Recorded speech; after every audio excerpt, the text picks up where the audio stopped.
A la gente hoy le preocupa mucho, creo que un poco a partir de las influencias de los medios de comunicación, el tema de las recomendaciones, de los tips, etcétera. Entonces, como están muchas personas habituadas al tema factores de riesgo, por lo cardiovascular, estilo de vida, etcétera, la gente se ven muchos cambios. Ahora uno ve gente haciendo actividad física con la botella de agua. Hay todo un desplazamiento desde los patrones alimentarios, etcétera. ¿Hay algunos factores de riesgo que puedan ser identificables como llamados de atención para correrse de estar debajo de la espada de Damocles en el tema inherente a salud mental, ansiedad, depresión? Mira, en general, con los últimos avances, la patología mental cada vez queda más circunscripta como a ciertos circuitos fisiopatogénicos, ¿me entiendes? Muy parecido al modelo médico. Yo creo que ese es un tema a reconocer porque las neurociencias nos han permitido un conocimiento a cabo de la fisiología del cerebro y bueno.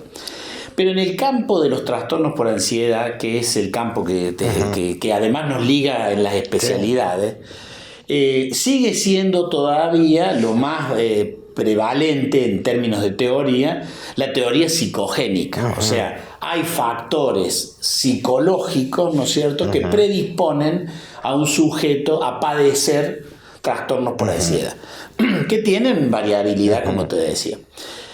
Uno de ellos, yo digo, y que es un tema a estudiar, es, fíjate vos, lo que ya planteó Bowlby en la década del 60, el tema del vínculo afectivo. ¿Cómo se construye un sujeto a través de la enseñanza de los cuidadores y de la protección?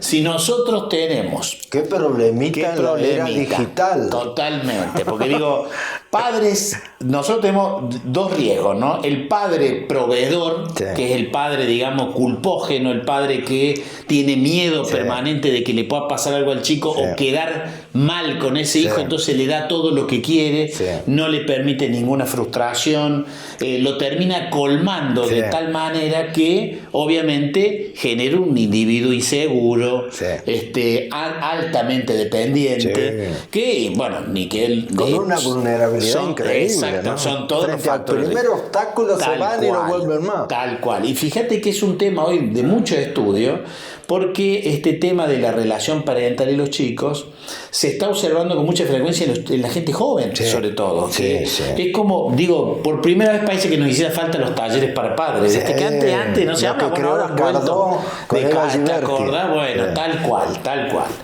También es de riesgo el no cuidado, porque a veces uno cree que cuida un hijo, pero digo, el cuidar es estar atento también, no sobreproteger, pero estar atento a dónde está, qué hace, dónde va, cómo se mueve, ¿no es cierto?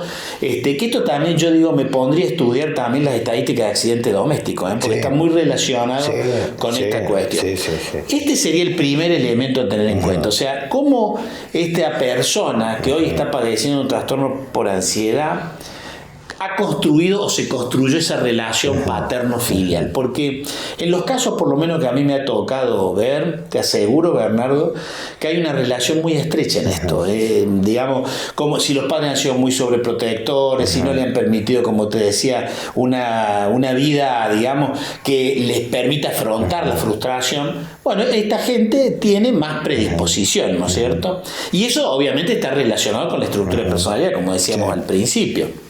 Yo lo que no sabía, Leandro, que me llamó mucho la atención, que la crianza que tuvo la generación mía y tal vez algunas otras, fue producto de recomendaciones de la psicología o psiquiatría, de no crear gente vulnerable que no estuviera preparada para el mundo que le tocaba afrontar. Tal cual. Que llevó un modelo de autoridad que después se dice autoritario, etcétera, en donde no había vínculo afectivo para no sacarlos muy blanditos. Tal cual. Pero se ve que nos pasamos para... Pero sí, nos fuimos al otro extremo. ¿No? Y hoy, como te digo, además uno lo nota. ¿Cuántas veces vos hablas con amigos y vos te das cuenta que están más preocupados en resolverle el problema del hijo en vez de ayudar a que el hijo lo resuelva? Que lo resuelva. Que darle, como decíamos, la vieja, darle la caña y no darle el pescado. ¿Viste? O sea, posibilitar, darle herramientas para que el hijo pueda resolver y no que sea un dependiente de que vos te muevas para que si el trabajo... Bueno, a veces esto uno lo observa en el consultorio, la increíble, digamos, pegatina que se relaciona entre el padre y el hijo, que en definitiva es como una trampa que no lo deja salir de la enfermedad. Lleva a que uno no valore nada. Tal cual. El logro, el esfuerzo. Exactamente, porque no tiene necesidad de valoración, porque está como expectante a recibir todo, digamos. Yo fíjate que hay algunas investigaciones que ahora dicen que después de que aparece la patología, indudablemente después se sostiene por algún circuito biológico. O sea, hay una alteración. Nosotros tenemos un estudio, digamos, bastante reciente sobre el circuito del miedo dentro del cerebro. Y que está muy vinculado, ¿no es cierto?, a cómo se sostiene por mecanismos que ya están fuera de lo que verdaderamente a vos te debe representar un miedo. Y muchos psiquiatras empiezan a hablar de lo que se llama el factor de controlabilidad, que está relacionado con la necesidad de tener control de la incertidumbre que tiene la vida, ¿no es cierto?, frente al futuro. Sesgo de la modernidad. La gente tenía control remoto de la vida. Tal cual. Y vos sabés que ese factor de controlabilidad, que todos lo tenemos de alguna manera, lo que pasa es que algunos podemos aprender a disfrutar más el presente y no traer tanto el futuro de manera catastrófica. Bueno, en otros se desarrolla muy asociado a este circuito. El circuito, digo, que está fundamentalmente en la zona amigdalina, toda la parte límbica, ¿no es cierto? Viste que ahora hay tanto trabajo con el tema de las emociones, porque hay algo que nos permite de alguna manera reconectarnos con una emoción de miedo. La emoción del miedo desencadena circuitos hormonales que están perfectamente estudiados. Vos sabés que sube el cortisol y que deteriora orgánicamente. Cuando esto se sostiene, se convierte en estrés crónico.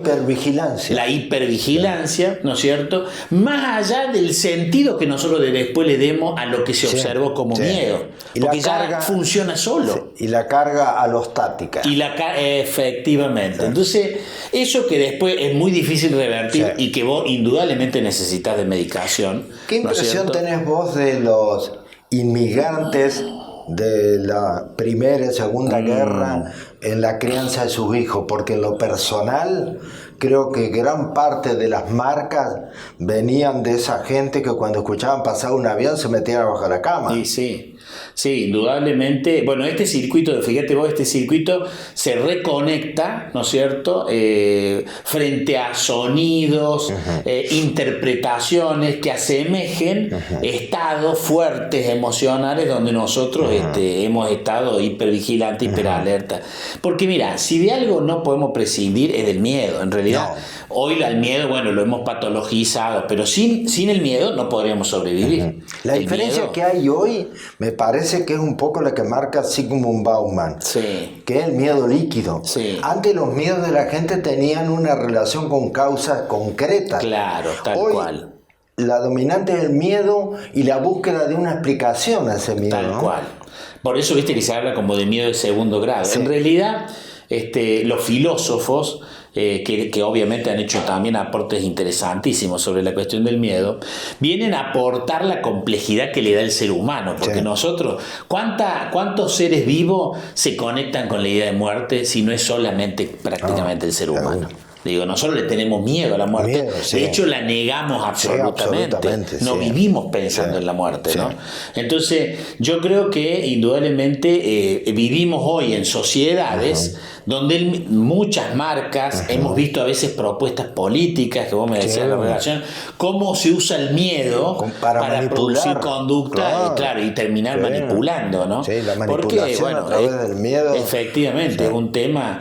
Pero bueno, lo primero explorar, fíjate vos que las escalas estas que vos mencionábamos en el bloque anterior están muy relacionadas con tratar de detectar el miedo y la patologización del miedo, ¿no? Esta interpretación de alta complejidad que no tiene nada que ver con el miedo natural, emocional, que se relaciona con la supervivencia. ¿Qué pasaría, Leandro, si usáramos más la alfabetización emocional a los efectos de contrarrestar esto? Porque hay algunas escuelas que están manejándolo y están afrontando la violencia en los chicos, el bullying y algunas otras cosas a través de la alfabetización emocional, de alguna ejercitación, de contacto corporal. Bueno, yo te diré que eso es hoy la principal herramienta, digamos. Vos sabés que yo he trabajado mucho en el tema bienestar también y relaciones saludables, y hay muchas escuelas que hoy están, no te diré en Latinoamérica, pero en Europa, y es una influencia oriental indudablemente, se trabaja mucho con el tema meditación, con manejo de la respiración, naturalmente. Meditación. Claro, porque todo ese ejercicio, vos fíjate que el ejercicio del manejo de la respiración, que además nosotros los psiquiatras tenemos la obligación de llevarlo a cabo como un ejercicio para nuestros pacientes, tiene efectos increíbles en la tranquilidad del sujeto, digamos, ¿no? La posibilidad de, con el manejo de la respiración, lograr nuevamente un estado no de hipervigilancia, hiperalta, sino por el contrario de relajación. Y el reconocimiento, yo creo que la gente deja de vivir con piloto automático para reconocer la salida del confort y poner en marcha algún mecanismo. Bueno, ahí hay un punto importante que me gustaría dejarlo claro, que como la teoría más importante psicogénica de los trastornos por ansiedad, la posibilidad de que el sujeto se dé cuenta de esto, o sea, reconozca de que hay un proceso de él, de elaboración, que es lo que facilita la instalación de la patología, bueno, es gran parte del resultado del tratamiento. Bueno.